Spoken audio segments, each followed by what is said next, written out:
السلام علیکم۔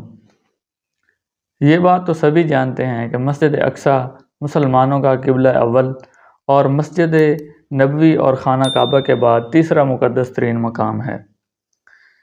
مسجد اقصی دنیا میں تعمیر ہونے والی دوسری مسجد ہے جو کہ خانہ کعبہ کے بعد تعمیر ہوئی۔ ایک روایت ہے کہ حضرت ابو ذر رضی اللہ تعالی عنہ نے حضرت محمد صلی اللہ علیہ وآلہ وسلم سے عرض کیا کہ دنیا میں سب سے پہلی مسجد کہاں تعمیر ہوئی؟ تو آپ نے فرمایا مسجد حرام۔ آپ نے عرض کیا پھر؟ آپ صلی اللہ علیہ وآلہ وسلم نے فرمایا کہ پھر مسجد اقصی تعمیر ہوئی۔ تو آپ نے فرمایا کہ دونوں میں کتنی مدت کا فاصلہ ہے؟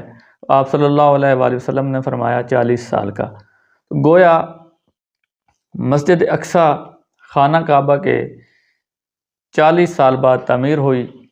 قرآن میں بتایا گیا ہے کہ دنیا میں اللہ تعالیٰ کا سب سے پہلا گھر مکہ معظمہ میں تعمیر ہوا، جس کی حضرت ابراہیم اور حضرت اسماعیل نے تجدید کی ہے۔ اگر ہم مسجد کی اقصی کی تعمیر حضرت ابراہیم کے وقت سے لیں تو ہمیں یہ سمجھنا چاہیے کہ خانہ کعبہ کی تعمیر کے 40 سال بعد حضرت ابراہیم کی اولاد جو فلسطین کی طرف گئی تھی، انہوں نے دوسرا مرکز تعمیر کیا، اور تاریخ سے یہ ظاہر ہے کہ اس مرکز کا کوئی نشان باقی نہیں تھا۔ مسجد اقصی اس لحاظ سے بھی محترم اور مقدس ہے کہ مسجد اقصی میں رحمت للعالمین صلی اللہ علیہ وآلہ وسلم نے تمام انبیاء کی امامت کروائی۔ لیکن مسجد اقصی کے حوالے سے ہماری آج کی اس ویڈیو میں ایسے اہم ترین راز ڈسکس کرنے والے ہیں جن کے بارے میں بہت کم لوگ جانتے ہیں کہ مسجد اقصی کی تعمیر جنات نے کب اور کیسے کی، اور مسجد اقصی کی تعمیر کے دوران جنات کو حضرت سلیمان کی وفات کا پتہ کیوں نہیں لگا۔ حضرت داؤد علیہ السلام چاہتے تھے کہ اس مرکز کے مقام پر ایک عالی شان اور خوبصورت مسجد تعمیر کی جائے۔ حضرت داؤد علیہ السلام نے اس مرکز کی بنیاد وہاں پر رکھی جہاں پر حضرت موسیٰ علیہ السلام کا خیمہ نصب کیا گیا تھا۔ لیکن مسجد کی تکمیل ہونے سے پہلے حضرت داؤد علیہ السلام کی وفات کا وقت آ گیا۔ آپ نے اپنے فرزند حضرت سلیمان علیہ السلام کو مسجد کی تکمیل کی وصیت کی، لہٰذا حضرت سلیمان علیہ السلام نے جنات کو مسجد اقصی کی تکمیل کا حکم دیا۔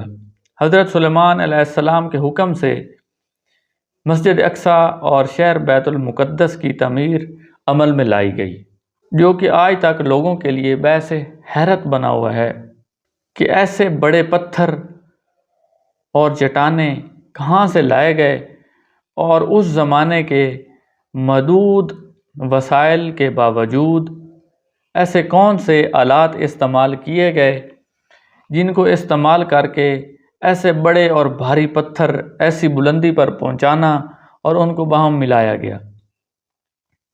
یہ سب کام حضرت سلیمان علیہ السلام کی نگرانی میں جنات کی جماعتوں نے انجام دیا۔ جنات نے مسجد اقصی کی تعمیر کے علاوہ اور بھی تعمیرات کیں اور بہت ساری چیزیں بھی بنائیں جو اس زمانے کے لحاظ سے عجیب و غریب سمجھی جاتی تھیں۔ بیت المقدس کی تعمیر ایسے انداز میں کی گئی کہ وہ عجوبات عالم میں شمار ہونے لگی۔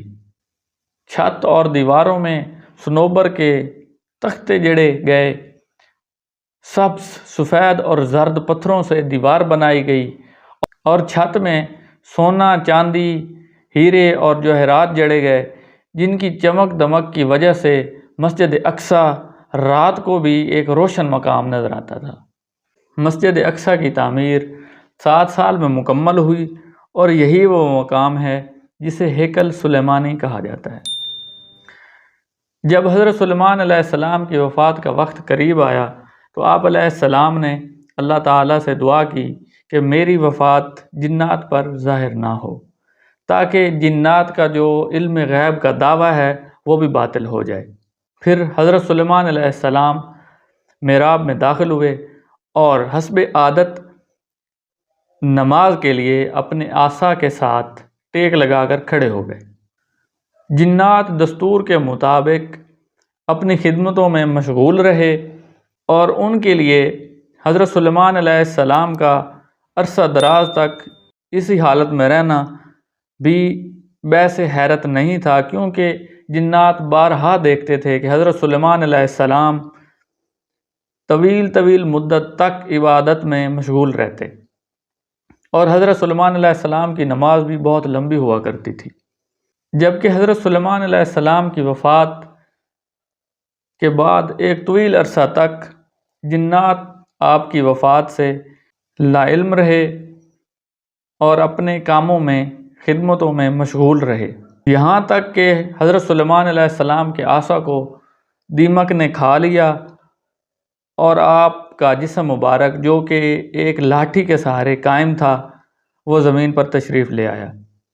اسی وقت جنات پر یہ حقیقت ظاہر ہو گئی کہ جنات علم غیب نہیں جانتے، اگر وہ علم غیب جانتے ہوتے تو حضرت سلیمان علیہ السلام کی وفات ان پر ظاہر ہو جاتی اور وہ اس ذلت و خواری کے عذاب میں نہ رہتے، بلکہ حضرت سلیمان علیہ السلام کی وفات کے اگلے منٹ ہی اپنے مشقت والے کاموں سے بھاگ جاتے۔ یہاں پر یہ بات بھی ذہن میں رہے کہ مسجد اقصیٰ مسلمان، یہودی اور عیسائیوں کے لیے مسجد اقصیٰ کی عظمت کسی سے ڈکی چھپی نہیں ہے۔ حضور پاک صلی اللہ علیہ وآلہ وسلم نے اس مقام کی فضیلت اس طرح سے بیان کی ہے کہ مسجد حرام، مکہ مکرمہ، مسجد نبوی اور مدینہ منورہ کے بعد اگر کوئی سفر زیارت جائز ہے تو وہ مسجد اقصیٰ کا ہے۔ مسجد اقصیٰ کے اندر ایک نماز پڑھنے کا ثواب 25,000 نمازوں کے برابر ہے۔ حضور پاک صلی اللہ علیہ وآلہ وسلم نے فرمایا کہ حضرت سلیمان علیہ السلام نے مسجد اقصیٰ کی تعمیر مکمل ہونے کے بعد اللہ تعالیٰ سے 3 دعائیں کی کہ یا اللہ میرے فیصلے تیرے فیصلوں کی طرح درست ہوں، اور یا اللہ مجھے ایسی حکومت عطا فرما کہ کسی کو میرے بعد ایسی حکومت نہ ملے، اور یا اللہ اس مسجد میں جو آدمی نماز پڑھنے کے ارادے سے آئے وہ گناہوں سے اس طرح سے پاک ہو جائے جس طرح وہ گناہوں سے اس دن پاک تھا جس دن اس کی ماں نے اسے پیدا کیا تھا۔ حضور پاک صلی اللہ علیہ وآلہ وسلم نے فرمایا کہ اللہ تعالیٰ نے حضرت سلیمان علیہ السلام کی پہلی 2 دعائیں تو قبول کر لی ہیں، جن کا ذکر قرآن مجید میں بھی ملتا ہے۔ مجھے امید ہے کہ اللہ تعالیٰ نے حضرت سلیمان علیہ السلام کی تیسری دعا بھی قبول کر لی ہوگی۔ قرآن میں بتایا گیا ہے کہ مسجد اقصیٰ مسلمانوں کا قبلہ اول ہے۔ حضور پاک صلی اللہ علیہ وآلہ وسلم نے ہجرت کے بعد 17 ماہ تک مسجد اقصیٰ کی طرف رخ کر کے نماز پڑھی اور امامت کروائی۔ حضور پاک صلی اللہ علیہ وآلہ وسلم کی خواہش کے مطابق نماز کے دوران قبلہ کا رخ خانہ کعبہ کی طرف کر دیا گیا۔ معراج کے لیے بھی حضور پاک صلی اللہ علیہ وآلہ وسلم اسی مقام مسجد اقصیٰ سے عرش بری کی طرف لے جائے گئے تھے، اور مسجد اقصیٰ میں حضور پاک صلی اللہ علیہ وآلہ وسلم نے سابقہ انبیاء کی امامت کروائی تھی۔ اقصیٰ کا مطلب دور دراز کا ہے، کیونکہ یہ مسجد نبوی اور مسجد حرام سے بہت دور تھی، اس لیے اس مسجد کو مسجد اقصیٰ کا نام دیا گیا تھا۔ آج بھی مسلمانوں کے دلوں میں مسجد اقصیٰ کی محبت بھری ہوئی ہے جو کہ کوئی بھی نہیں نکال سکتا۔ ہماری دعا ہے کہ اللہ تعالیٰ مسجد اقصیٰ کی حفاظت فرمائے اور ہمیں مسجد اقصیٰ کی زیارت نصیب فرمائے۔ آمین یا رب العالمین۔